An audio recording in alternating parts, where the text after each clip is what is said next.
G'day YouTube, Warbles on a lot here, and in my official role as Fool on the Hill, today I'd like to have a bit of a look at Israel's public image management disaster. Now I call it a public image management disaster because that's what they've achieved. When I was a kid, most Australians were favourably disposed towards Israel. The idea was poor bloody Jews that had an awful hard time under Hitler, who persecuted them for no known reason except he was just a maniac and a murderous bastard, and therefore none of them felt like going back to the European countries that had persecuted them, and when they come out of the concentration camps it was only fair to give them somewhere else in the world, and they'd been praying next year in Jerusalem for the last 1,000 years or so. So considering that the English didn't want to look after and administer Palestine any longer, and there was already an awful lot of Israelis or rather Jews and Zionists, who'd gone back to Palestine and they were building themselves kibbutzes and communal farms, and the idea was it's not a bad idea to let the Jews go and form themselves a state called Israel. Now at the time, the Arabs didn't like it. The Palestinians said this is our homeland, and the Australians living on Aboriginal land didn't pay too much attention to anybody who disputes a terra nullius theory, and that was what Israel was sold to the world as. A land without people for the people without a land. So the Australian public sucked it up pretty good, and over the years every time anybody attacked Israel they pretty much got their nose punched. I remember the 6-Day War in 1967, when Moshe Dayan became world famous and annoyed the shit out of the Americans because, you know, he could beat armies bigger than himself and they couldn't beat the Vietnamese. And then in 1972, when Israel was once more attacked, after 3 days the slogan was "Come to Israel and see the pyramids," because Israel was expanding its borders so fast. However, by the 1980s, when Israel had found it a clever idea to use bulldozers and flatten refugee camps while the refugees were still in the refugee camps, all of a sudden the Israelis had started to behave just like the Nazis that they'd complained about. And we've got to the point where Israel's apparent embracing of the principle of the end justifies the means has brought us to a point in time where today, twice, 3 times I suppose on my news radio, I've heard Benjamin Netanyahu, the President or Prime Minister or whatever he is of Israel, explaining how Israel has a lot of enemies and it's a dangerous world, and he completely trusts Israel's security organisations, and he completely trusts Israel's law enforcement organisation, and therefore nobody should ever seek to shine any light on the activities of Israel's security organisation because they need to be allowed to operate in secret in order for Israelis to be able to live securely the way they want to live. That's it. That's his justification for the current storm which has erupted over the death of an Australian citizen who had dual nationality and an Israeli passport as well, a fella called Ben Zygier. And Ben Zygier was 34, he was a lawyer from Melbourne, and his parents had raised him to think that he was also an Israeli. And in Israel, everybody has to do their military service. And it's become fashionable among Australians who are fervent, zealous, Zionistic Jews to raise their kids up to the point where they pop out the Australian university system and then they send them to Israel to put in their military service. Dual citizenship. What a bloody joke. I once knew a fella called Marcus Torcus, whose mother was English and his father was an Argentinian. Marcus Torcus was born in England. He grew up in England. He went to school in England and he joined the British Army, or he was called up for national service in England. He was on their books, he was on their military. Argentine citizens are assumed to be so prolific that wherever they go in the world, their offspring is automatically granted Argentinian citizenship. And in Argentina, there's 2 years of compulsory military service for all the boys. So Marcus Turcus hears that England and Argentina are going to have a shit fight, and he scratches his head and wonders which side he's supposed to be loyal to, and then he receives notification that he's been reactivated for the British reserve list, at the same time as the Argentine embassy lets him know that he's supposed to show up in Buenos Aires for his military training so he can be shipped to the Falklands before the English arrive.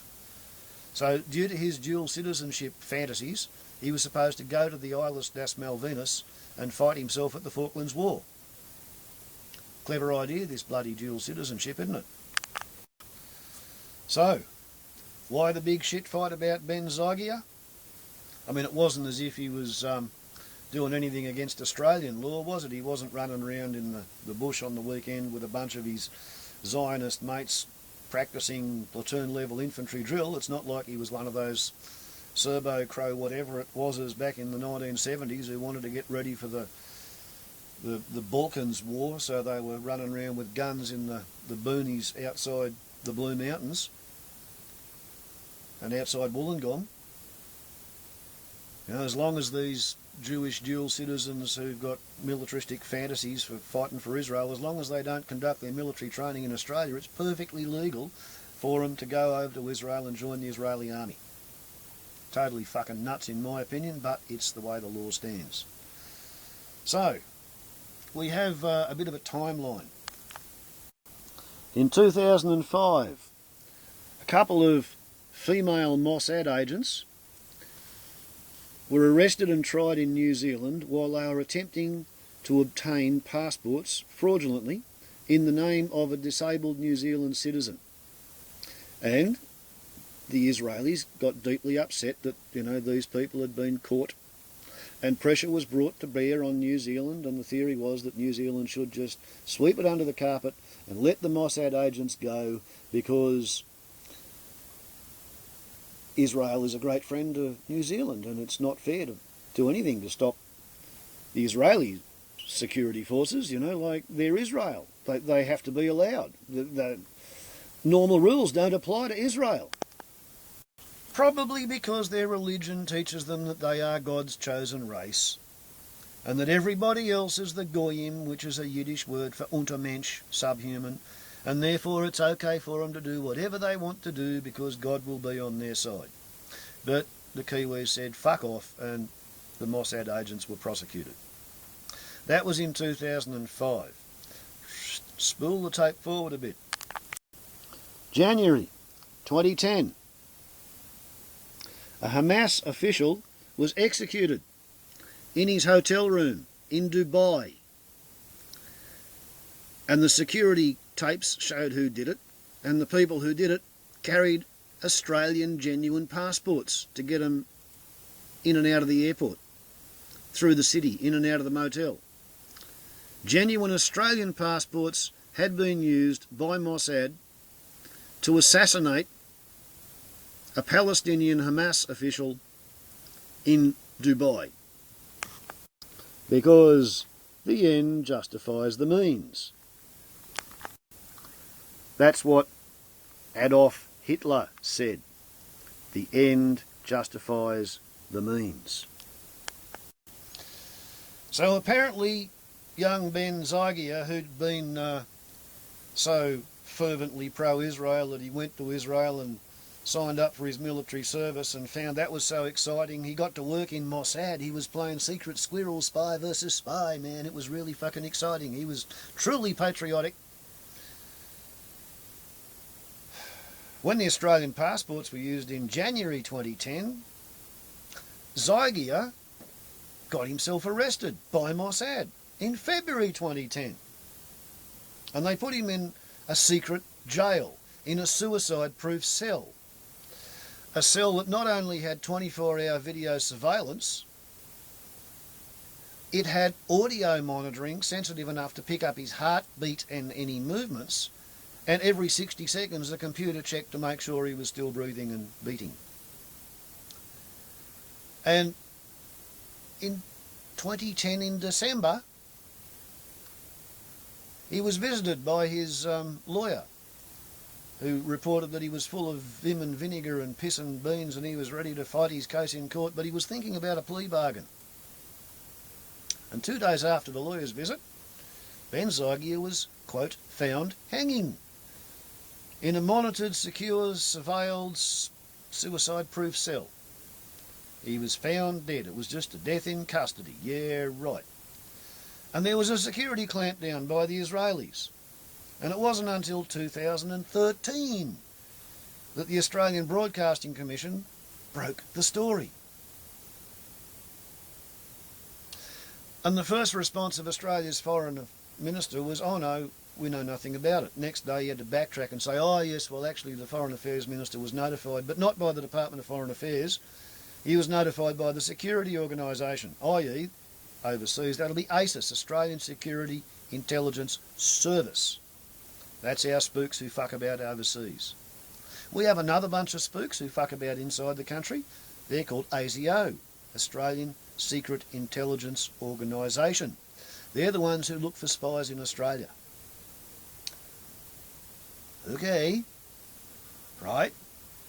So the Australian ambassador wasn't told, but the ASIS operative at the Australian Embassy fed the message back to his bosses in Canberra, and they told the Foreign Affairs Minister that there's an Australian being secretly held in Israel. What does that say for who's running the country? The diplomats and the bureaucrats, or the spooks? Okay, so the Australian government says nothing to nobody. And it's all kept very quiet because Australia has to suck up to Israel. We have to suck up to Israel because Israel is such a great and mighty friend of the excited states of Norte Armed Americano.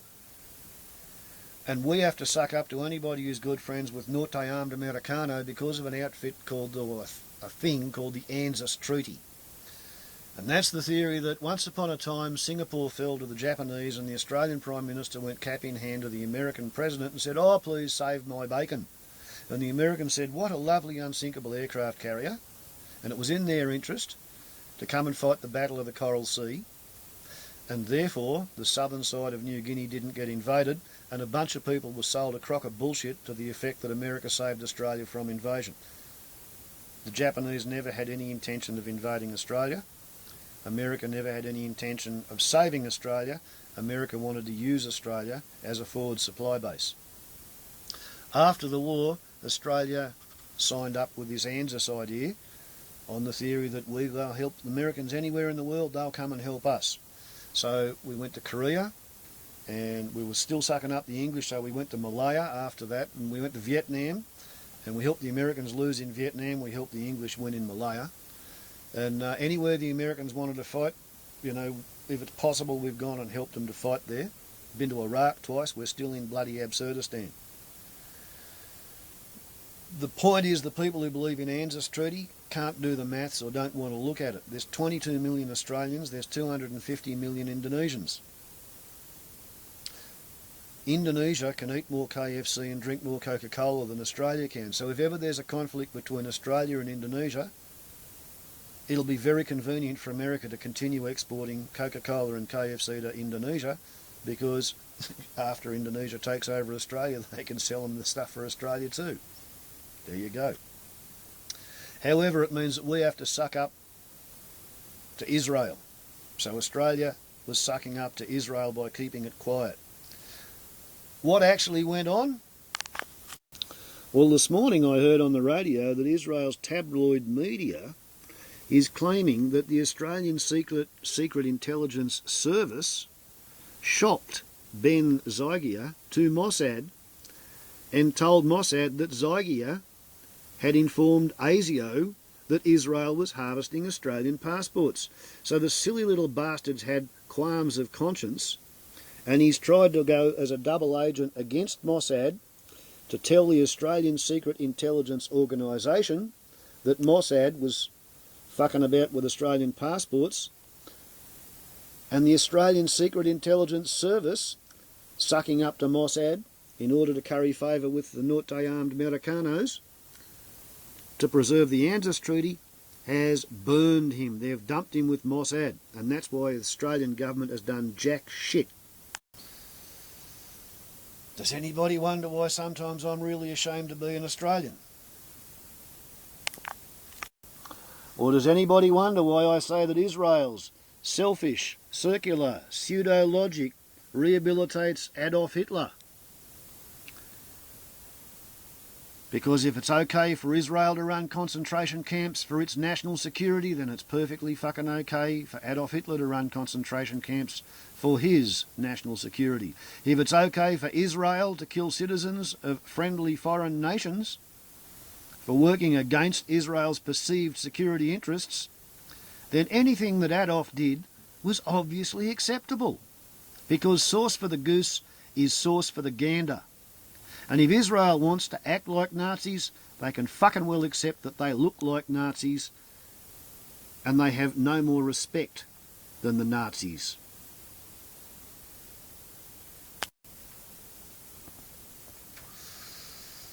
And when it's all said and done, if you really think that you need a gun to hide behind, then it doesn't matter how many thousand generations it is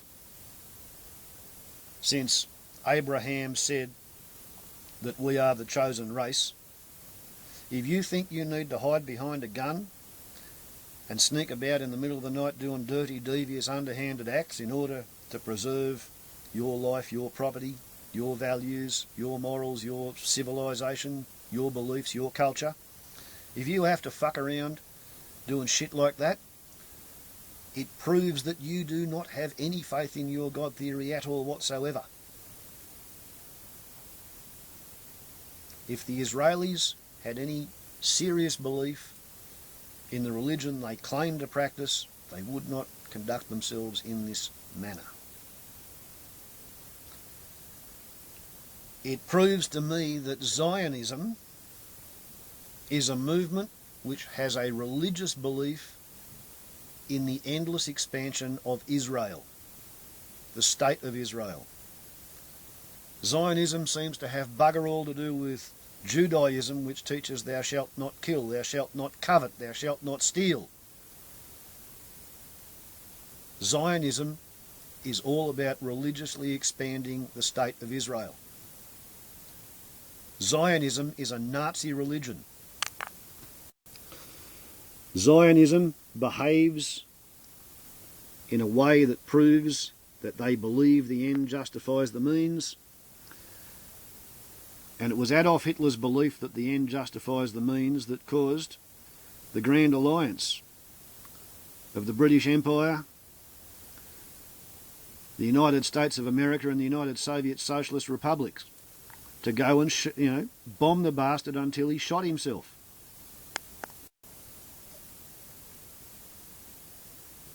So, pull your heads in and learn to get along with your neighbours, because they who live by the sword shall die by the sword. They who live by the submachine gun shall die by ballistic firearms.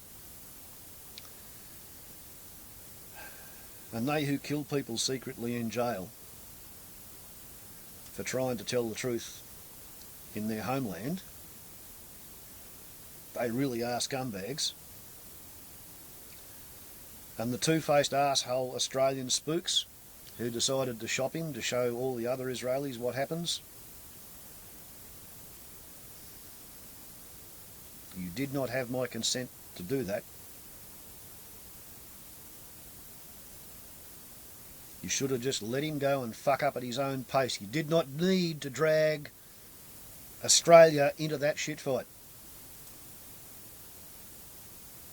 So what if he came and told ASIO who to look out for? You should have just let him do it. You should have waited for it to break. You should not have dropped an Australian in the shit in Israel in order to safeguard the ANZUS pact. Warbles on a lot to YouTube. Ciao.